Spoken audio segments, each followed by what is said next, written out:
Mobile টিপতে টিপতে শেষ করে দিছে। কি পরিমাণ সময় নারী দেখতে দেখতে, ছবি দেখতে দেখতে শেষ করে দিছে। 365 দিনের 1 বছর এমন অনেক ছেলে তোমরা আছো যাদের কপালে কোনোদিন খোদার 1টি বছরে ফজরের নামাজ সেজদা জোটে না। এত বড় দুর্ভাগা মুসলমান কেমনে হইলা? এত বড় বদনসিব কেমনে হইলা?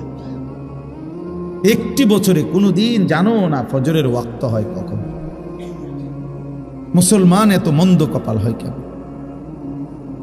এমন নির্মম, এমন পাষাণ এই মুসলমান হয় কিভাবে? এই জন্য বললাম আমাদের ভাবা উচিত ইনসাফের সাথে। এটা গুরুত্বপূর্ণ কথা, মনে রাখবেন চাচারাও বাবারাও। 77 বছর ধরে ফিলিস্তিন নির্যাতিত।